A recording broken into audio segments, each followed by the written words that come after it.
Kat, you're quite on the ball lately. Yeah, I've learned to manage my depression better. How did you do that?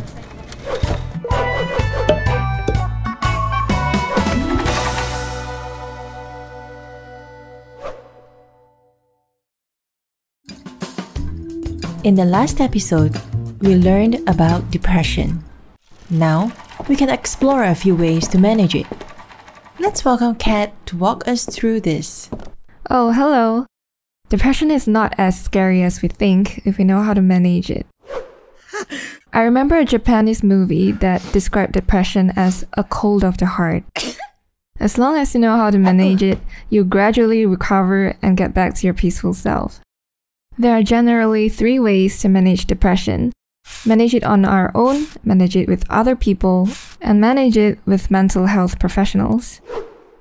Our minds are wonderful things. They allow us to relive past events and imagine a future that has not yet come to pass, all in an instant. And this is precisely one of the main causes of depression. We time travel a lot with our minds.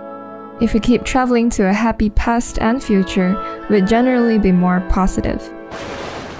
The same goes with negative thoughts. When we're depressed, our brain is like a busted DVD, constantly replaying the scene from Titanic where Jack sleeps underwater again and again. Come back! Really, Rose? It's important to understand how our mind works, and that's why a lot of self-help videos talk about mindfulness and meditation. It's not pseudoscience. In fact, these methods are highly recommended by mental health professionals too. One way to be mindful is to stop time traveling. Focus on the here and now. And if you're not the meditation type, no worries. There are other things you can do to improve your mindfulness. You can try doing mastery activities, basically doing things that are new to you. It could be that thing you've always wanted to try but never got around to. Learning a new skill will give you a warm and positive feeling. On top of that, you'll be hyper-focused, just like when you learn to ride a bicycle for the first time. By doing so, you'll be focused on the here and now, and not consumed by your own negative thoughts. Another way is to learn a breathing technique. The basics of it are to breathe in through your nose and out through your mouth. When you breathe in, try to inflate your belly. When you breathe out, deflate it. Make sure you can feel your diaphragm stretching. Breathe in to a count of 4, hold for 3 seconds, and breathe out slowly to another count of 4. After this 4-3-4 cycle, pause and breathe regularly for a while, and then repeat the process again until you feel calm.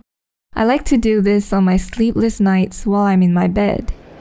If you're interested in meditation, you can learn about engaging your 5 senses. Try to sit still wherever you are. You can even be in a noisy mammoth. Now, cue your senses with these questions. What do I see? What do I hear? What can I taste? What do I touch or feel? And what can I smell? This exercise allows you to practice mindfulness and be in the moment. Sometimes handling things alone is just too much, so try being with other people and speaking with them. This allows us to speak our mind and gain new perspectives, and it will help us learn different ways of thinking about the same problem. Occasionally, just a good old complaint or rant can help us to decompress and distress. Of course, if your depression can't be managed on your own or even with people around you, the best way may be to work with a mental health professional. Therapists provide us with a neutral, objective, and collaborative platform to understand the problems that we face and guide us to find different solutions. Seeing a therapist doesn't mean they'll solve our problems for us. In fact, you will need to work closely with your therapist to find solutions together. Collaboration is key here. Alternatively, working with a psychiatrist can be helpful too if you require medication for quicker relief. If you think you need help, read the description box for resources available in Malaysia.